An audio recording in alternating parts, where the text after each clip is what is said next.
Assalamualaikum warahmatullahi wabarakatuh. Salam sejahtera buat kita semua. Salam, Om Swastiatu, Namo Buddhaya, salam kebajikan.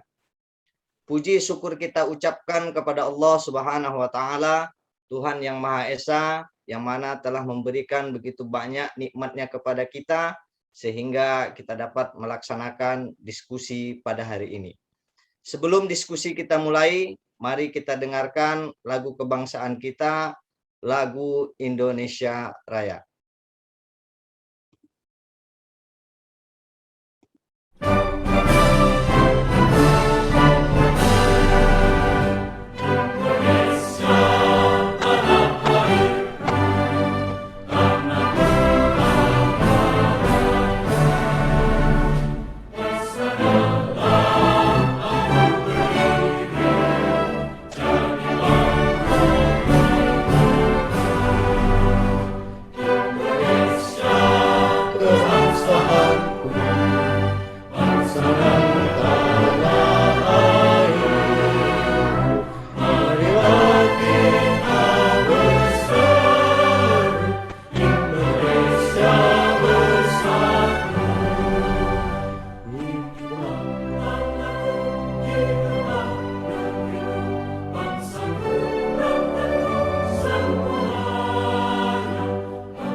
Bapak, Ibu, dan para pemirsa, untuk mengambil berkah dari acara ini, mari kita berdoa menurut keyakinan kita masing-masing kepada Sang Pencipta, agar apa yang kita lakukan nanti berguna bagi nusa dan bangsa. Berdoa dimulai.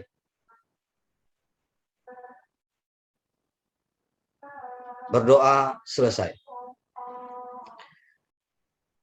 Lihatlah apa yang dikatakannya dan jangan lihat siapa yang mengatakannya. Itu perkataan dari Sayyidina Ali bin Abi Thalib. Berbicara tentang manajemen aparatur sipil negara tidak terlepas dari Undang-Undang Nomor 5 Tahun 2014 tentang aparatur sipil negara. Di dalam undang-undang tersebut diatur tentang berbagai lini tentang ASN, seperti apa itu ASN, kode etik, manajemen, dan lain sebagainya. Dari undang-undang tersebut banyak lagi turunannya, seperti PP nomor 11 tahun 2017 tentang manajemen PNS, Permenpan nomor 38 tahun 2017 tentang standar kompetensi jabatan ASN, dan lain sebagainya.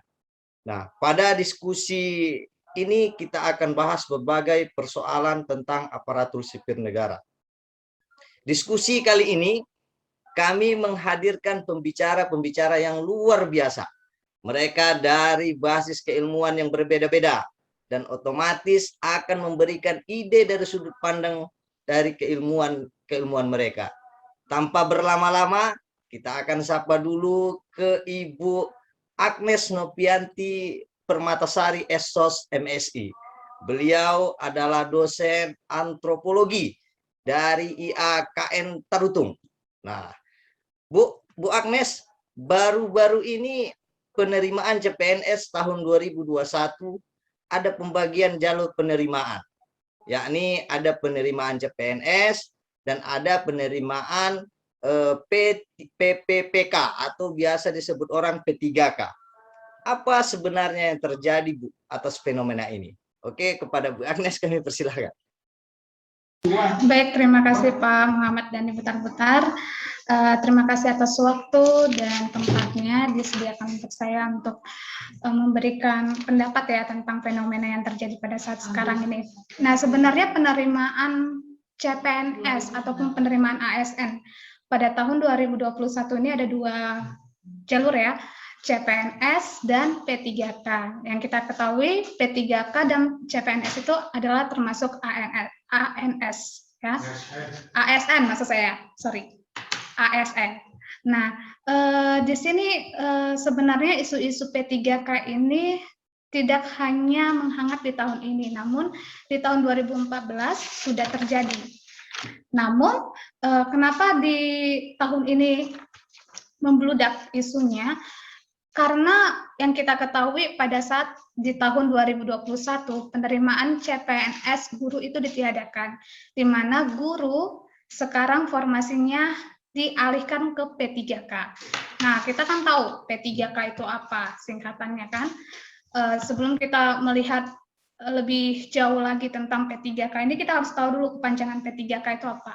Pegawai pemerintahan dengan perjanjian kerja. Berarti kita lihat itu sistem kontrak.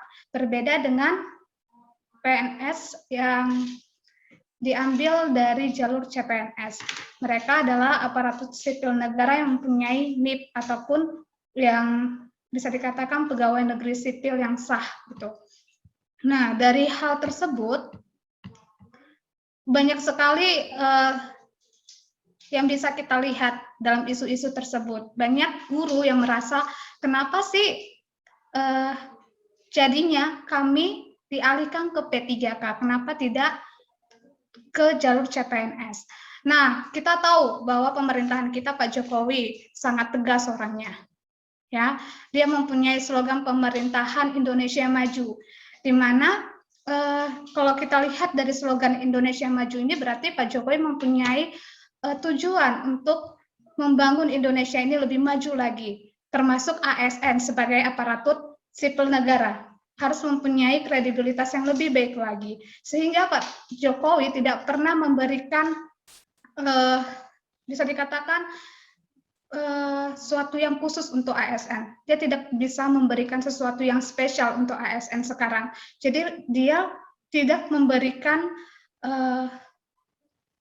kenaikan gaji berkala ataupun kenaikan gaji pada tahun-tahun dalam sistem pemerintahan dia. Dan beliau juga tidak memberikan pengangkatan kepada para honor yang telah bekerja di sekolah negeri ataupun di lembaga-lembaga pemerintah lainnya. Nah, oleh sebab itu banyak sekali kita lihat fenomena honorer mendemo, ya kan? Mendemo karena mereka merasa kenapa sih kami bekerja, namun bisa dikatakan mereka bekerja untuk negara, namun kesejahteraan mereka tidak terpenuhi.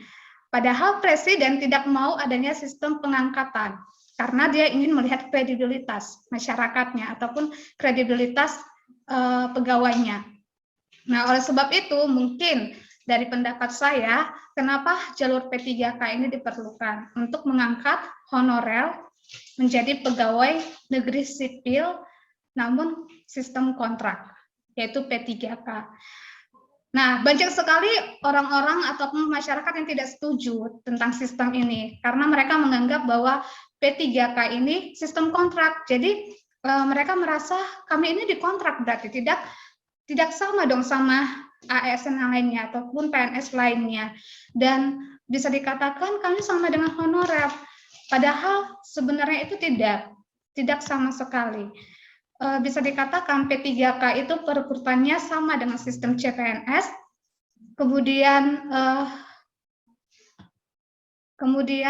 tanggung jawabnya, kemudian pembayarannya itu sama dengan PNS lainnya. Namun sistem tentang bisa dikatakan sistem kontrak itu berlangsung dalam P3K, sehingga banyak banget orang-orang yang tidak merasa senang dengan sistem P3K ini. Begitu Pak Dani. Oke, berarti P3K ini sifatnya kontrak lah ya. Kalau PNS itu jalur umum yang dia tidak kontrak. Begitu ya, Bu ya, Bu Agnes ya? Ya, suatu saat Oke. ya bisa Eh, dibilang begitu. ya, pakar antropologi telah menjelaskan kepada kita bagaimana itu sistemnya PNS, perekrutan PNS dan P3K pada tahun 2021 ini. Oke, kita ke Ibu Rini Halila Nasution MT. Beliau adalah dosen teknik industri dari Universitas Islam Negeri Sumatera Utara. Bu Rini, apa sebenarnya tujuan pembagian ASN itu? Eh, apakah ada perbedaannya? Kenapa tidak dijadikan PNS saja, Bu Rini? Kenapa harus ada P3K begitu? Kalau bagaimana pendapat Ibu? Silakan Bu Rini.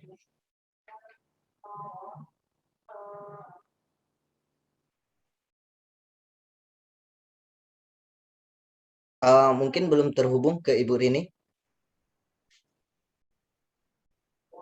Oke, kita ke Ibu Nursri Hayati MA. Ibu Rini tidak merespon.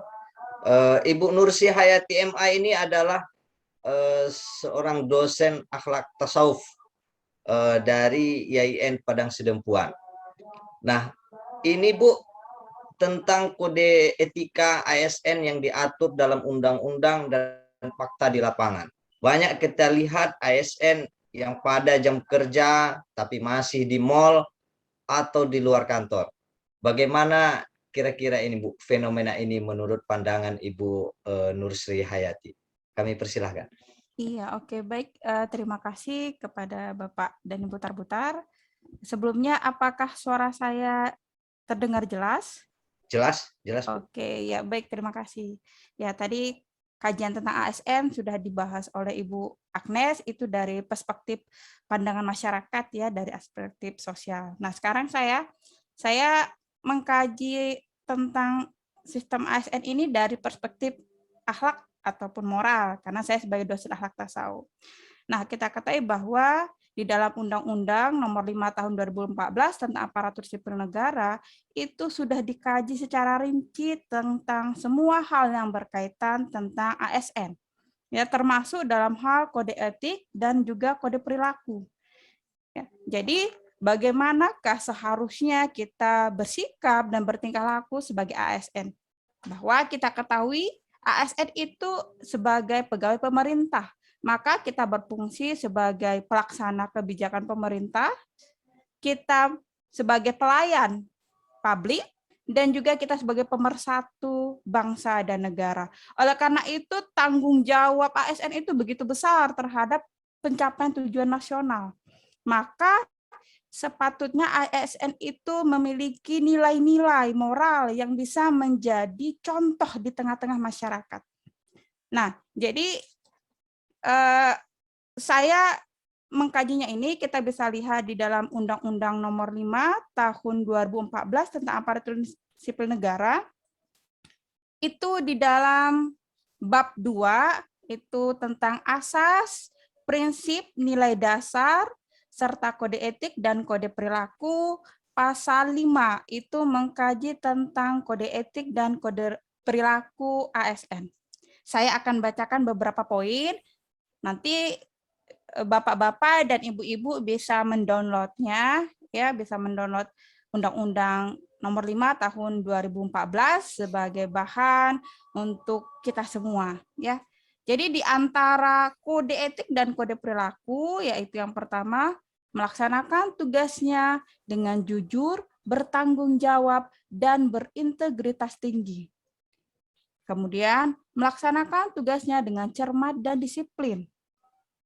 Melayani dengan sikap hormat, sopan, dan tanpa tekanan. Melaksanakan tugasnya sesuai dengan ketentuan peraturan perundang-undangan. Melaksanakan tugasnya sesuai dengan perintah atasan atau pejabat yang berwenang sejauh tidak bertentangan dengan ketentuan peraturan perundang-undangan dan etika pemerintahan. Kemudian menjaga kerahasiaan dan menyangkut kebijakan negara.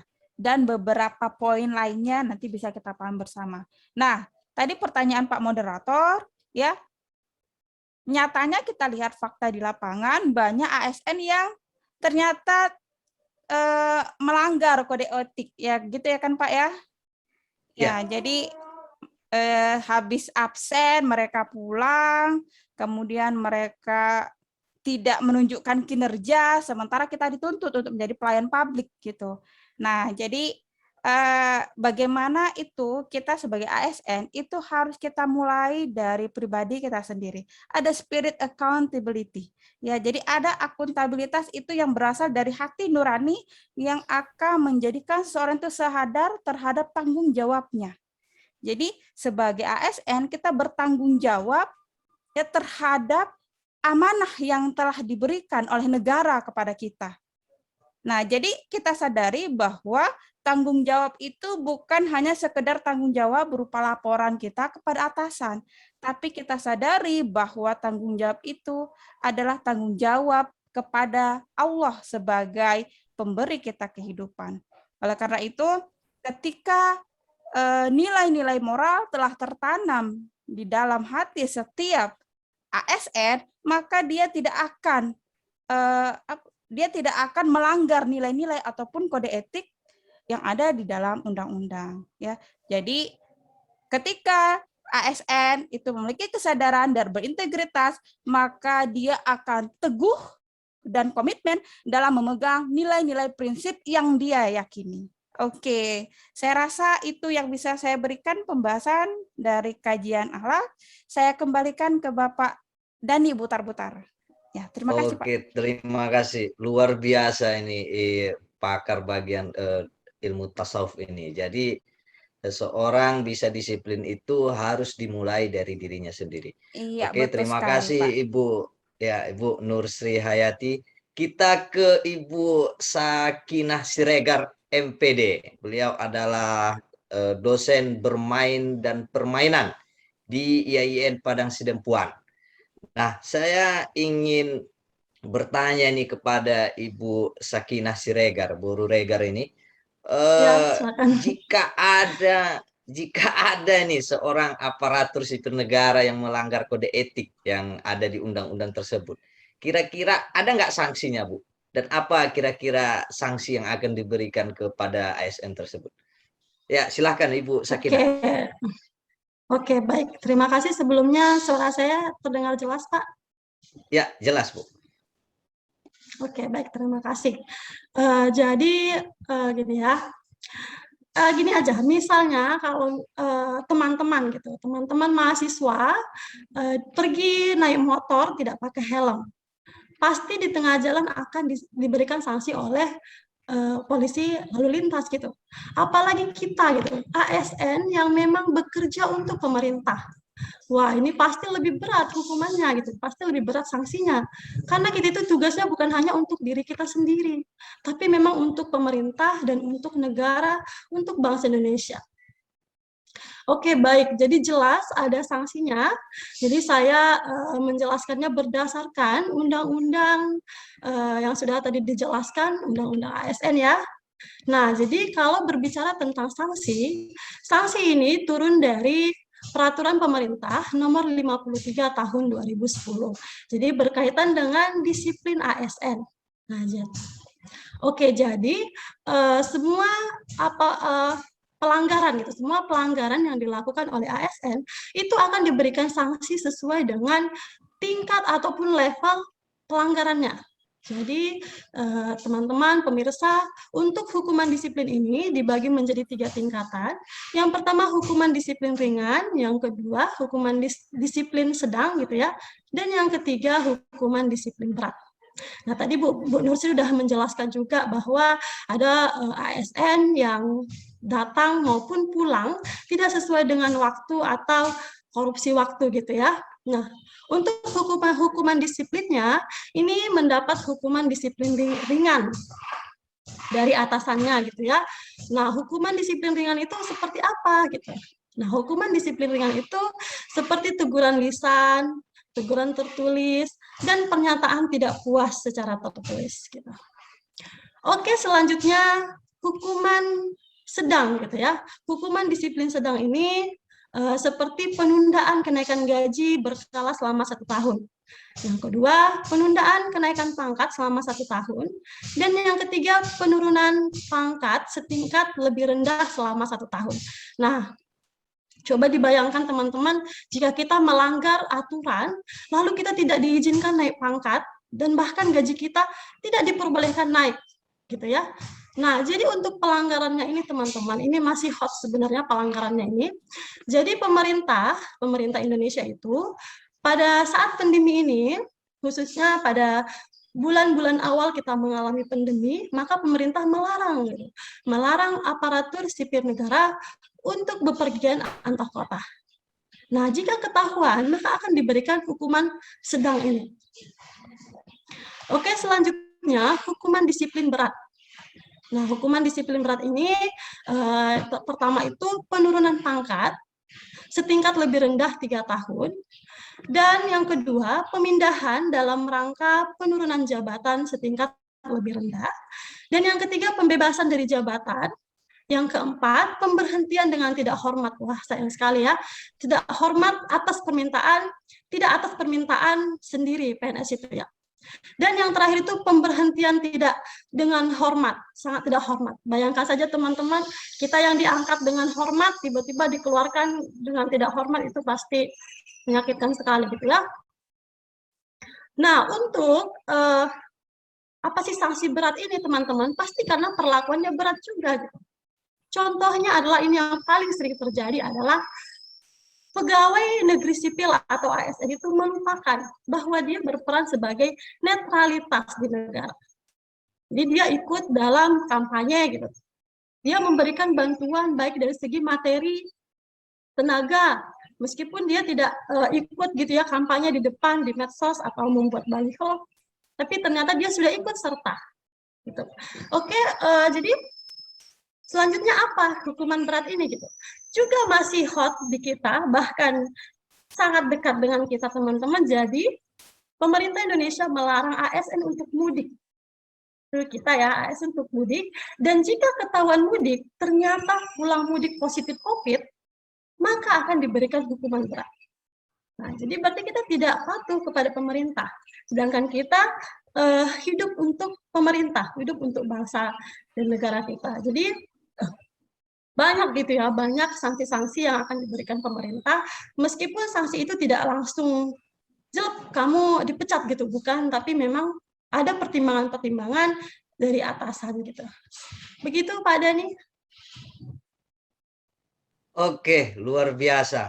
Ternyata Ibu Sakinah, PNS ini tidak apa ya, tidak jabatan seumur hidup ya. Statusnya tidak seumur hidup ya. Bisa juga dipecat ya, Bu ya. Oke, iya, itulah benar, bagi pegawai-pegawai PNS yang tidak taat terhadap aturan dari pemerintah, gitu ya, Bu ya. Oke, terima kasih Bu Sakinah atas penjelasannya. Kita ke Ibu Emilia Rizka Borupinem SAG, Sarjana Agama. Beliau adalah seorang penyuluh agama Katolik. Sengaja kami undang dari Kakan Kemenak, ke kantor Kementerian Agama Nias Utara.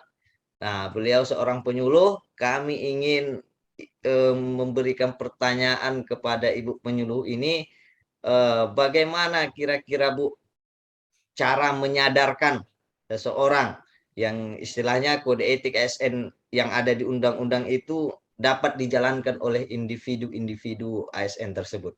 Pada Ibu Emilia kami persilahkan.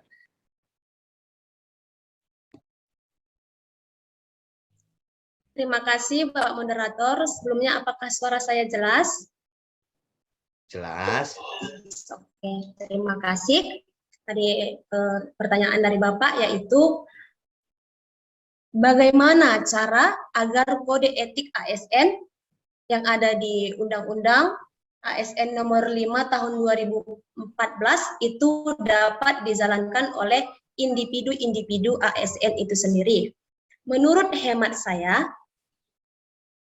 seorang individu itu atau kita sebut ASN, seorang ASN untuk menjalankan kode etik dan perilaku yang ada di peraturan perundang-undang tersebut, seorang ASN itu sebelumnya harus mengerti kedudukannya sebagai ASN, di mana kedudukannya mereka atau individu itu diangkat oleh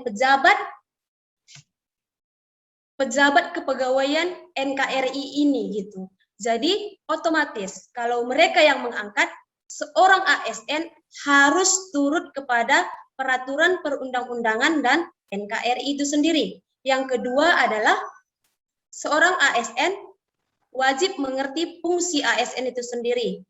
Yang terdiri dari 3, yang kalau kita pahami itu adalah bahwa di dalam diri seorang ASN, kata pribadi dalam hal kerja sebaiknya dihindari, karena seperti yang kita ketahui, kita sebagai ASN adalah pelayan publik itu sendiri. Bagaimana cara melayani publik?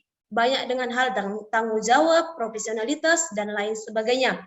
Yang terakhir mungkin ini dari sisi penyuluhan sendiri, yaitu seorang, seperti yang dijelaskan juga sebelumnya tadi, seorang ASN harus memiliki sifat spiritual accountability, yaitu pertanggungjawaban secara rohani kepada Yang Maha Kuasa, di mana di sini sisi pribadi ASN itu sendiri yang ditunjukkan tanpa ada pengaruh dari luar, dorongan dari atas, bawah, samping maupun belakang. Jadi disinilah ditunjukkan dan disinilah ASN dapat mengerti bahwa apa yang dia lakukan sekarang akan mereka pertanggungjawabkan kepada Yang Kuasa. Mungkin dengan cara itu seluruh ASN atau individu per individu setiap ASN dapat menjalankan tugas perannya kode etik perilaku ASN itu sendiri. Dan kalau kita lihat dari sisi pemerintah, apa cara pemerintah supaya ASN tetap pada kode etik dan lain sebagainya? Pemerintah telah menciptakan dan bekerja sama dengan komisi-komisi seperti KASN, LAN, BKN, dan lain-lain. Jadi, Pak Moderator, menurut saya itulah cara-caranya yang paling terakhir tadi, yang paling ditekankan, yaitu dengan cara ketuhanan, dengan cara iman itu sendiri. Seperti itu, Bapak. Terima kasih. Oke, luar biasa Ibu Emilia Rizka Burupinem. Ternyata untuk menyadarkan seseorang itu agar disiplin dan menjalankan kode-kode etiknya, itu harus dikembalikan kepada pertanggungjawaban dia kepada Tuhan. Apapun agamanya, pasti akan dipertanggungjawabkannya terhadap penciptanya, sang penciptanya. Kan begitu kira-kira Ibu Emilia Rizka. Kita ke ahli bahasa Indonesia dulu. Ini kan istilahnya ke Ibu Mariska Deborah Silalahi MPD. Beliau adalah dosen bahasa Indonesia di IAKN Tarutung. Nah, undang-undang sudah mengatur tentang kode etik, bahkan ada sanksinya lagi. Tapi masih banyak saja ASN yang melanggar aturan tersebut. Nah, kami ingin mendengar nih dari dosen bahasa Indonesia tentang bagaimana bahasa yang baik untuk mengingatkan orang selalu sadar tentang aturan itu. Karena kita sebagai manusia pasti saling mengingatkan nih kepada teman kita sesama ASN. Nah, kira-kira bagaimana bahasa yang pantas dan cocok itu Ibu Mariska Deborah Silalahi? Kami persilahkan. Ya baik, terima kasih. Sebelumnya, apakah suara saya terdengar jelas? Dengar, Bu. Jelas. Baik, bahasa yang baik.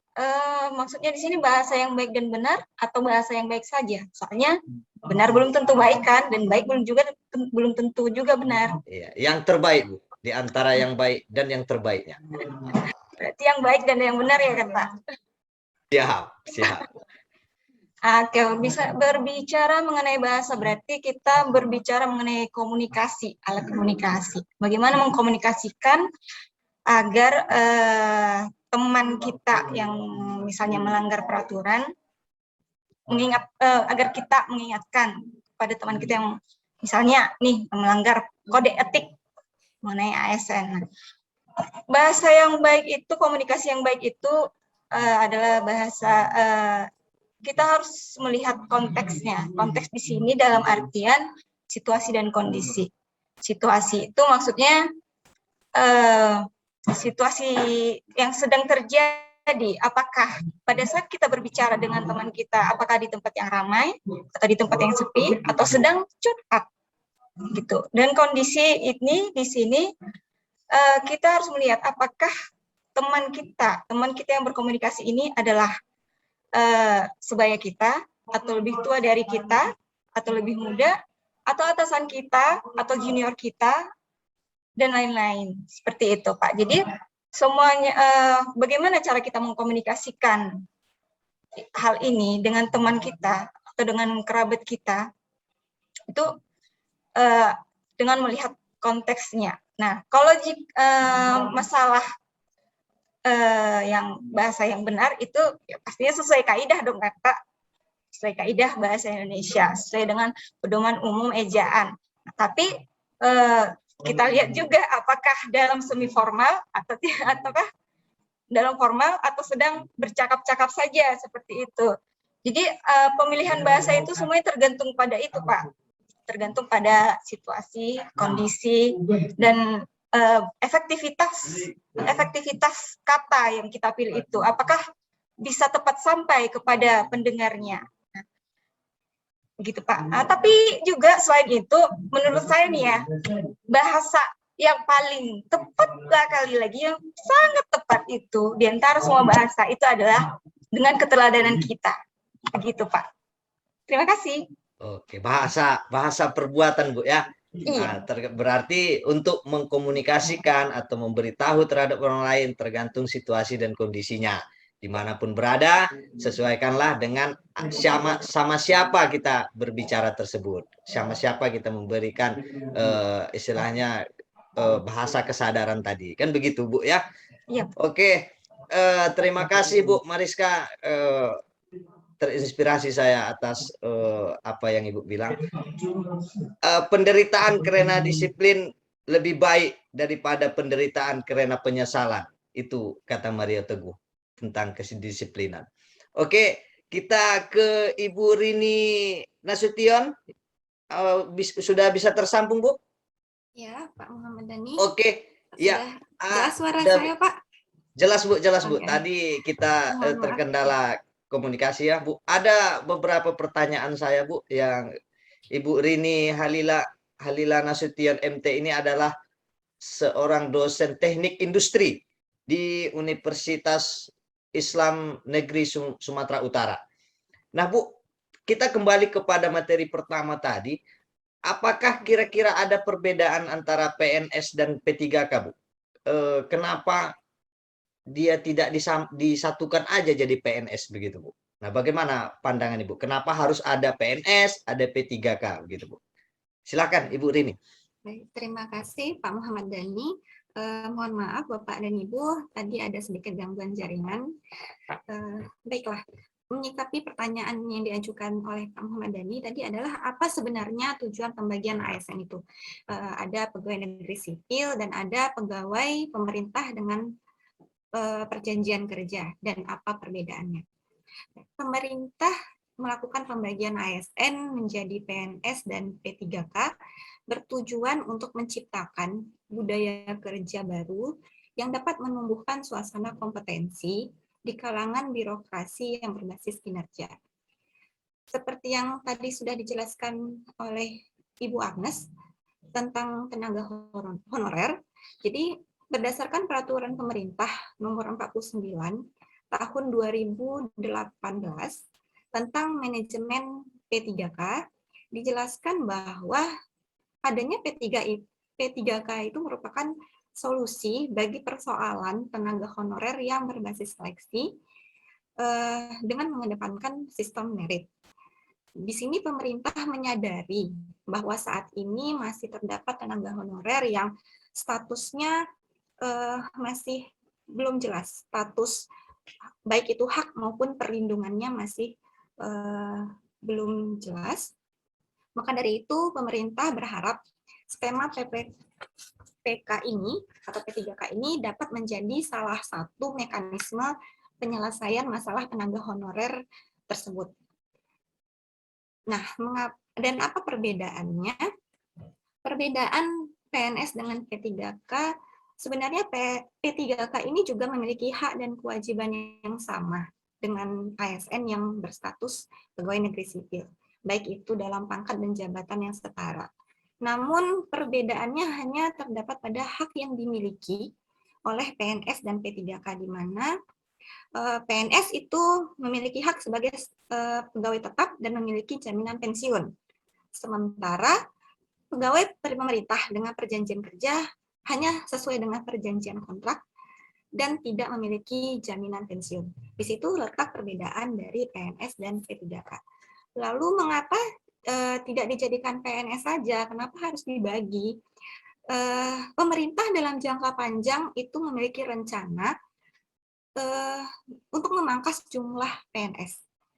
Alasannya beragam, mulai dari diadopsinya peran teknologi yang mampu meningkatkan efektivitas layanan hingga masalah pengurangan beban anggaran. Jadi skema pegawai pemerintah dengan perjanjian kerja ini adalah salah satu strategi yang dilakukan pemerintah dalam menekan beban biaya pegawai negeri sipil. Mungkin demikian penjelasan dari saya atas pertanyaan Bapak Muhammad Dhani tadi. Terima kasih, saya kembalikan.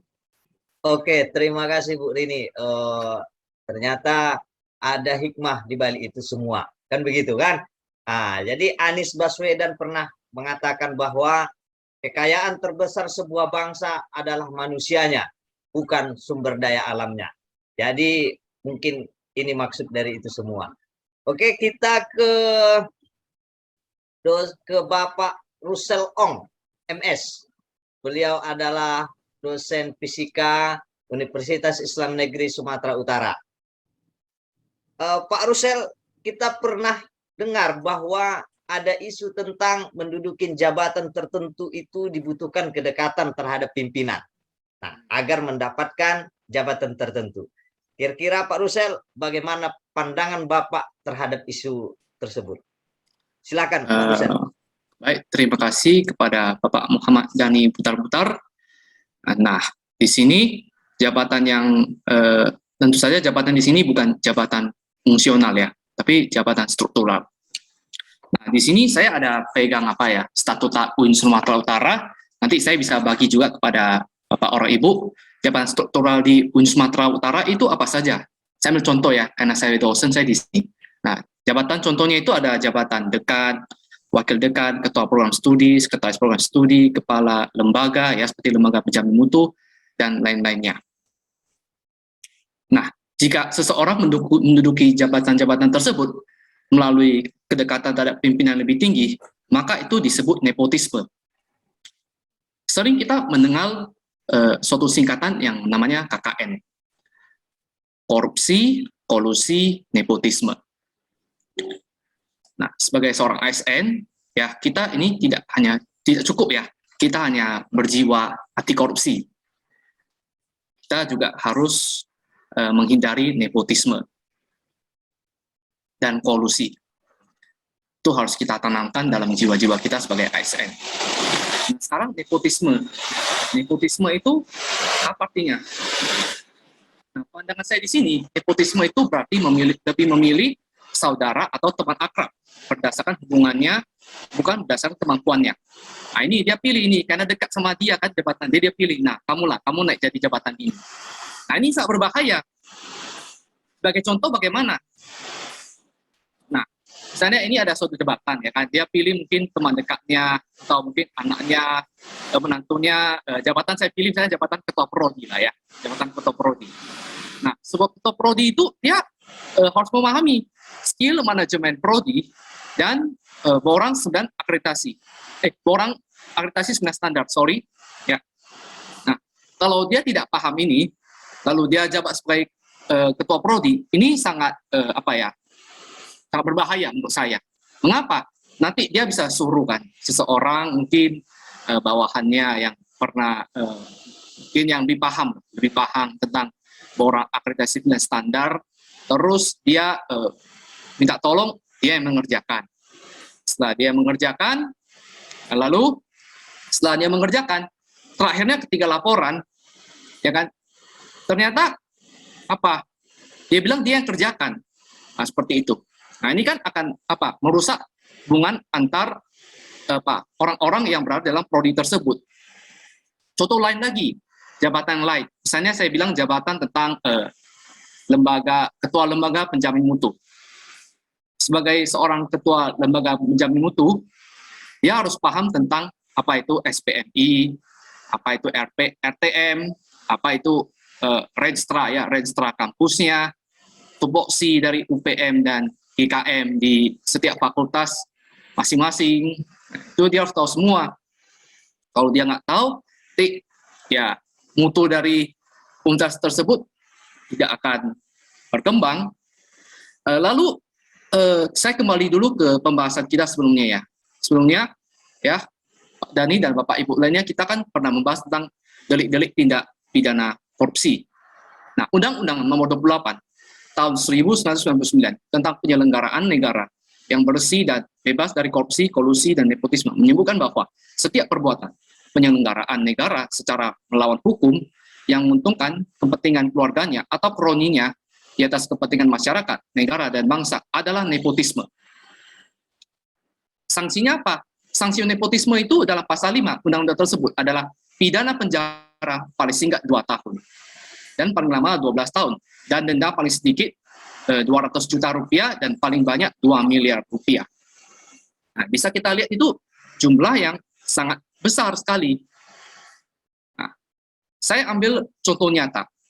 Contoh nyata ini yang memang saya sebut saja universitasnya karena memang sudah beritanya sudah nasional ya, sudah publikasi di mana-mana.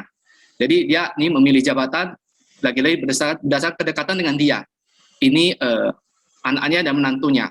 Saya sebut saja langsung, itu ada di Universitas Negeri Jakarta tahun 2017. Dia memilih 3 anaknya dan 1 menantunya untuk memegang jabatan tertentu. Lalu alhasil apa yang terjadi? Setelah ketahuan, ya kan, sivitas akademika di sana itu aliansi dosen dan mahasiswa-mahasiswanya itu mereka melaporkan kejadian ini ke Ombudsman RI untuk ditindaklanjuti. Nah, setelah proses berlangsung, ya kan, hasilnya apa? Hasilnya adalah Kemenristek, ya, Kementerian Pendidikan, Riset, dan Teknologi pada saat itu akhirnya memberhentikan rektor tersebut. Dan kita tahu bahwa hal ini adalah hal yang sangat memalukan dalam dunia pendidikan. Nah, jadi oleh sebab itu saya tekankan lagi, kalau kita mau memilih jabatan tertentu, kita pilihlah orang yang memang paham tupoksinya, yang dia memang punya kemampuan untuk mengelola jabatan tersebut. Jangan karena kita pilih, karena kita dekat, atau karena dia adalah mungkin saudara kita. Baiklah, demikian itu dari saya. Saya kembali lagi kepada Bapak Muhammad Dhani Putar-Putar. Oke, terima kasih Bapak Rusel. Kalau memilih pimpinan itu berdasarkan kedekatan, nggak bagus akhirnya. Iya. Begitu kan? Najwa Shihab pernah berkata, dengan jurus transparansi mereka hadang gerak-gerik para pencuri. Jika atasan berani buka-bukaan, anak buah akan sulit selewengkan jabatan. Dan jabatan menjadi berhala ketika penguasa lebih sayang dukunnya. Itu kata Najwa Shihab. Oke, kita ke Bapak Muhammad Alda, Sarjana Komunikasi MSI. Nah, beliau adalah dosen Sistem Informasi Universitas Islam Negeri Sumatera Utara. Kami ingin mendengarkan pendapat Bapak, pandangan Bapak tentang sistem informasi aparatur sipil negara dalam pengelolaan ASN saat ini. Oke, silakan Bapak Muhammad Alda. Baik, terima kasih untuk Bapak Muhammad Dhani selaku moderator. Assalamualaikum warahmatullahi wabarakatuh. Sebelumnya saya ucapkan Waalaikumsalam warahmatullahi wabarakatuh. Selamat datang, selamat bergabung untuk teman-teman peserta lainnya. Jadi di sini kita membahas mengenai sistem informasi. Ya, kalau kita berbicara sistem informasi, tentu kita tidak akan bisa berpaling dari namanya IT atau teknologi. Ya, seperti kita ketahui, Presiden Jokowi itu pernah mengatakan kalau kita harus menggalakkan namanya literasi digital untuk sekarang, ya. Jadi untuk sekarang, terutama di masa pandemi seperti ini, kita mau nggak mau, suka nggak suka, kita harus bisa untuk melakukan digitalisasi, ya. Kita harus cakap digital maupun kita harus berbudaya digital. Ya, ini kita nggak bisa kita hindari karena emang sudah kondisinya seperti ini. Jadi untuk IT sendiri, kita berbicara IT ya, terutama ke sistem informasinya atau atau IS-nya ya. Jadi IS sendiri itu sangat membantu ya. Jadi untuk dampak penggunaan IS ini sebenarnya sudah pernah kita gunakan dulu sebelum pandemi ini, cuman belum terlalu intens. Ya, belum terlalu intens. Tapi setelah adanya pandemi, di mana ruang gerak kita sebagai masyarakat itu kan dibatasi oleh kebijakan pemerintah seperti ada PSBB, kemudian sekarang ada PPKM, ya kan. Jadi mau nggak mau ya kita harus menggunakan IT untuk melakukan pekerjaan ataupun pemesanan ataupun lain sebagainya. Ya, jadi untuk IT sendiri sekarang bukan suatu yang baru lagi, bukan suatu yang wah-wah lagi ya. Jadi semuanya harus bisa karena itu udah tuntutan hidup kita di zaman sekarang. Ya. Jadi kalau kita integrasikan dengan bagaimana kita memanage untuk mengelola ASN dalam sisi IT-nya atau IS-nya, ya. Sebenarnya untuk IS sendiri ini digunakan pada semua bidang. Ya, pada semua bidang sudah hampir semua menggunakan IS sebagai media dalam menyelesaikan pekerjaan maupun memperoleh informasi secara cepat dan akurat ya. Seperti kita mencontoh ada kita kenal e-commerce ya kan untuk bisnis, kemudian ada kita dengar dengan e-governance ya untuk pemerintahan dan sebagainya. Untuk manajemen ASN sekarang pun untuk pemerintah itu sudah menggunakan bahkan sudah lama menggunakan IS ya sebagai media untuk mempermudah pemerintah dalam mengelola, memantau ataupun memonitoring semua kegiatan ASN di bawah naungan kementerian masing-masing ya. Seperti contoh, kita di bawah Kementerian Kemenak kita sudah menggunakan sistem untuk sistem informasi yang kepegawaian ya. Kepegawaian mungkin Anda sudah ngisi juga. Saya lupa namanya apa, My SAPK ya. Ya mungkin itu yang nama sistemnya. Jadi di situ kita diminta untuk mengisi data diri kita secara lengkap ya. Artinya dari biodata kita, data keluarga, data penghargaan, pengalaman kerja semuanya lengkap di situ. Ya. Jadi artinya ASN di bawah naungan Kemenak yang tersebar di mana-mana ya bisa dengan mudah mengisi data tersebut tanpa harus datang langsung ke kementerian. Coba bayangkan kalau nggak ada sistem. Bagaimana repotnya semua ASN ini mengisi secara manual, mengirim datang ke Jakarta, kemudian dari sana juga dari pihak kementerian menerima sortir lagi apa, nggak kebayang ya seperti itu ya. Jadi ini udah sangat membantu sekali ya, apalagi dapat diakses secara online ya. Selain itu ada juga beberapa sistem yang telah digunakan. Ya mungkin kalau kita ambil contoh yang sudah saya jalani maupun teman-teman lain terutama di lingkungan UIN itu kami sudah menggunakan beberapa IS ya, terutama untuk pembelajaran kami sudah menggunakan e-learning ya karena kita masih daring ya kan. Kemudian ada absensi ya, absensi juga sudah online maupun menggunakan fingerprint, kemudian ada laporan untuk beban kerja dosen, BKD dan lain sebagainya. Jadi hal ini semua itu kalau kita berbicara dampak tentu kita juga nggak bisa memastikan kalau ini berdampak selalu positif. Ya benar ya. Ada juga dampak negatifnya dari hal seperti ini. Tapi kalau kita bandingkan rasionya lebih besar yang dampak positif yang membantu kita. Kalau kita berbicara dampak negatifnya seperti apa ya? Tadi seperti contoh, karena dia by system semua yang mengatur ya. Ini ya saya jelaskan dulu sebelumnya. Namanya sistem itu nggak ada yang sempurna. Itu yang pertama. Sebagus apapun sistem itu nggak ada yang sempurna, pasti ada celah untuk membuat kecurangan pasti apapun itu ya, baik itu sistem itu mau menggunakan web, menggunakan Android dan sebagainya pasti ada ya. Jadi celah-celah ini yang dimanfaatkan kita katakan oknum ASN yang bandel lah gitu ya untuk melakukan tindakan yang melanggar. Contoh seperti absen ya, absen di UIN sudah menggunakan sebuah sistem informasi ya, kemudian juga menggunakan fingerprint.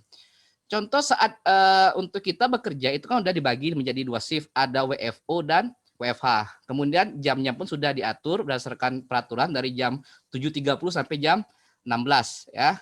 Tetapi karena dia absennya bisa dilakukan secara online dan dimanapun ya, jadi pada jam segitu mereka absen, tapi untuk posisi fisiknya ya belum ada di kantor gitu, belum ada di kampus. Sedangkan pada saat itu jadwal mereka WFO gitu. Kan ini kan menyebabkan kecurangan seperti ini ya. Nah, karena ini salah satu kelemahannya sih. Tapi kalau kita untuk berbicara keuntungannya ya luar biasa banyak ya, terutama dari transparansi, itu yang paling penting, itu transparansi ya. Jadi semuanya bisa kita lihat, termasuk kita sekarang lagi pelatihan dasar kita udah menggunakan IS ya, mulai kemarin menggunakan MOOC IS, sekarang kita menggunakan aplikasi LMS atau Collabjar ya, udah menggunakan IS kita. Sekarang kalau nggak ada aplikasi gini gimana kita mau melakukan pelatihan, sedangkan kita udah dibatasi selama pandemi gini ya. Sama termasuk saat kita proses untuk menjadi ASN. Dari awal kita melakukan pendaftaran menggunakan apa? Sistem. Ya kan? Daftar menggunakan sistem. Ya kan? Kemudian ujian menggunakan sistem CAT. Termasuk pengumuman hasil lulus sistem transparan. Yang lulus, yang enggak udah transparan. Enggak ada lagi istilahnya penyelewengan atau kecurangan. Ya, mungkin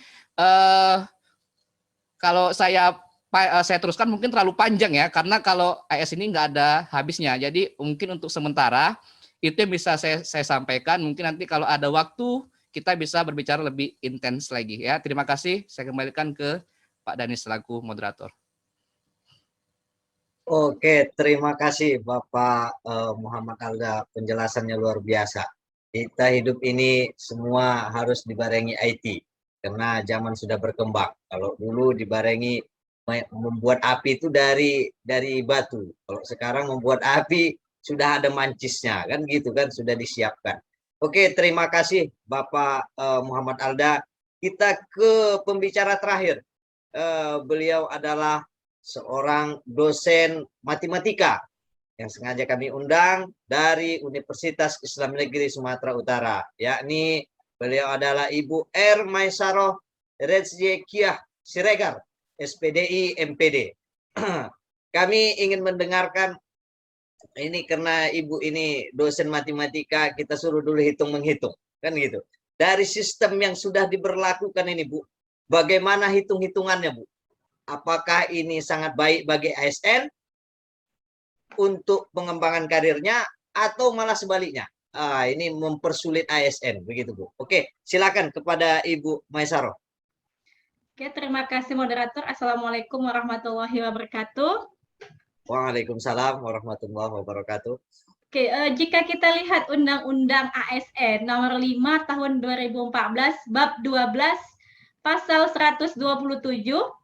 Nah, sistem informasi ASN sangat menguntungkan. Sesuai bunyi ayat 1 dan 2, berbasiskan teknologi informasi yang mudah diaplikasikan, mudah diakses, dan memiliki sistem keamanan yang dipercaya. Nah, untuk selanjutnya kita akan membahas tentang keuntungan. Tadi kan Bapak bilang kita menghitung untung atau rugi, kan gitu kan? Nah, kita akan membahas keuntungan sistem informasi ASN. Yang pertama itu, pelacakan informasi data pegawai akan mudah, akurat, dan cepat, sehingga menghemat waktu. Nah, di sini ada keuntungan dalam menghemat waktu. Contoh nih, kalau bagian kepegawaian membutuhkan data Pak Dhani, nah tinggal searching aja di aplikasi MySAP SAPK BKN. Bayangkan Pak, kalau seandainya manual nih, Pak Dhani harus datang dulu ke ruangan kepegawaian, dan tentunya akan mengganggu pekerjaan yang sedang Pak Dhani kerjakan, kan begitu. Nah, yang kedua, pembuatan laporan dapat mudah dikerjakan. Misalnya kalau di kampus ada istilah laporan BKD, SKP, dan sebagainya.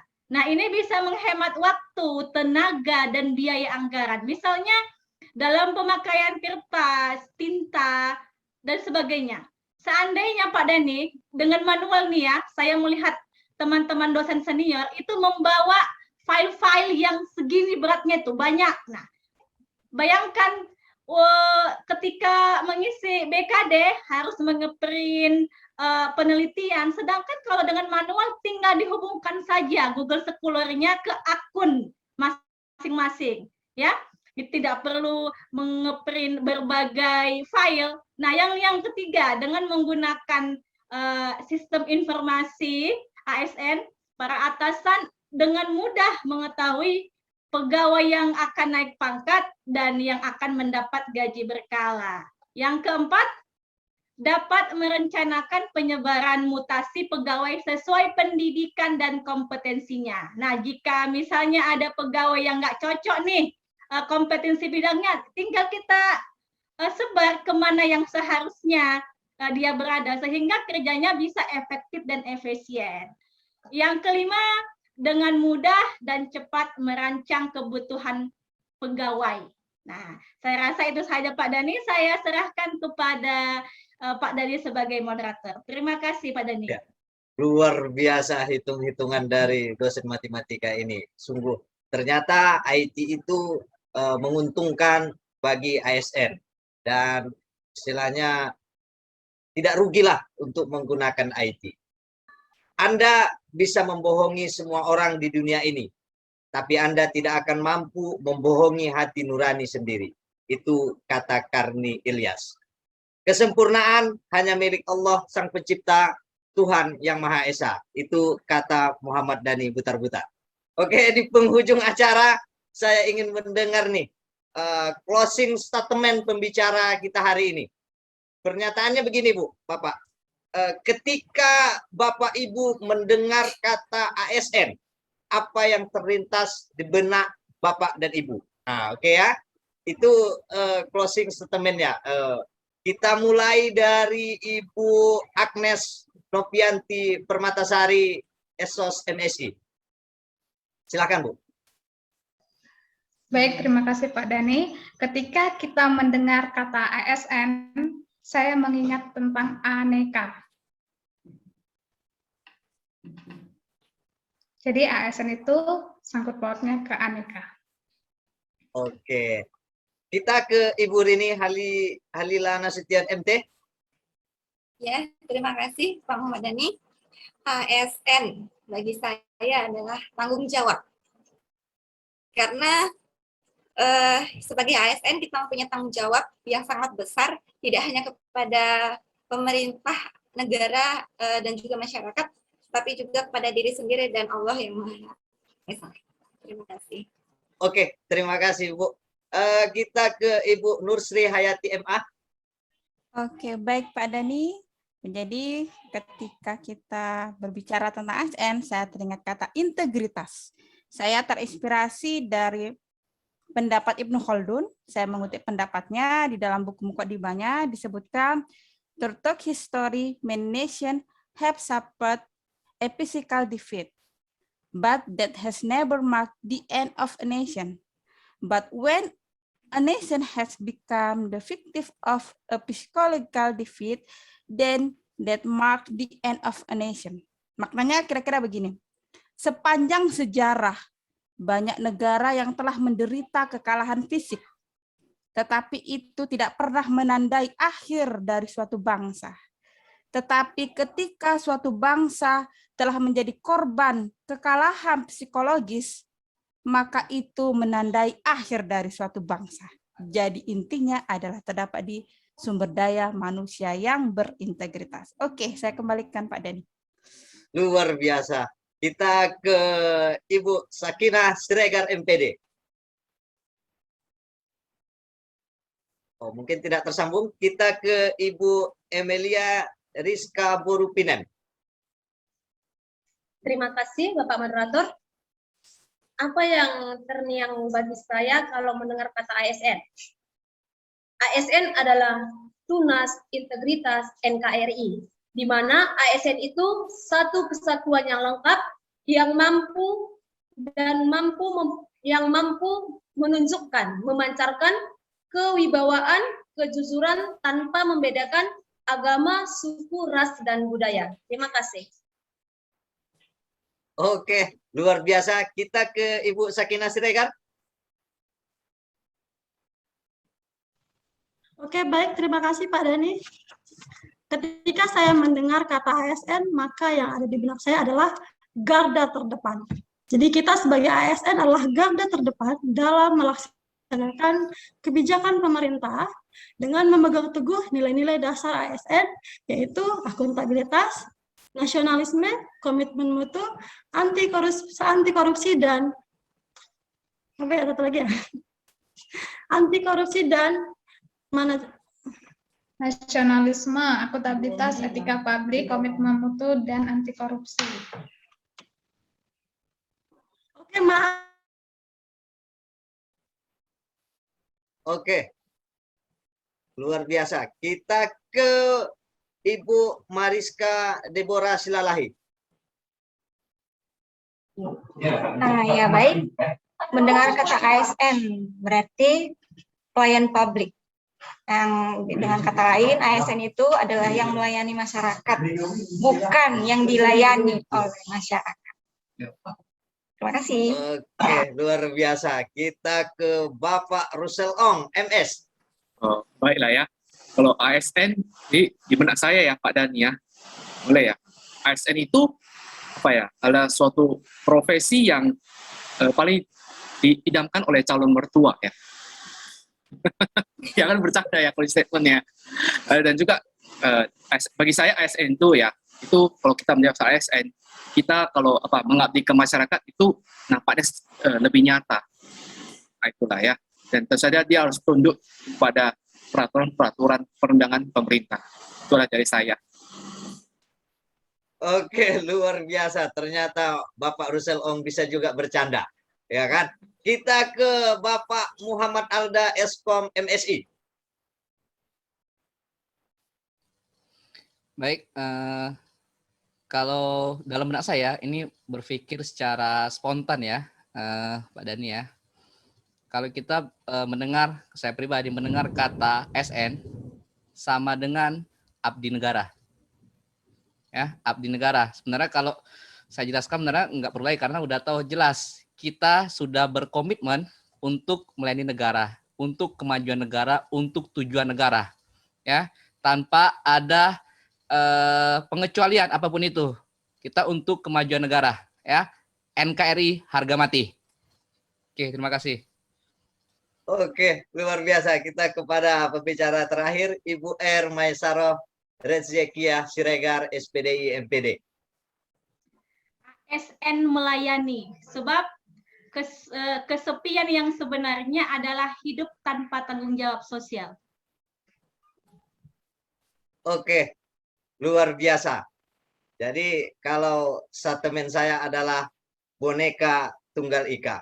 Walaupun kita berbeda-beda, tetap satu juga. Walaupun kita beda suku, kita beda ras, kita beda agama, bahasa, beda status sosial, dan lain sebagainya. Kita tetap satu tanah air, satu bangsa Indonesia, satu bahasa, itulah Indonesia. Saya Muhammad Dani Butar-Butar undur diri. Assalamualaikum warahmatullahi wabarakatuh. Waalaikumsalam warahmatullahi wabarakatuh.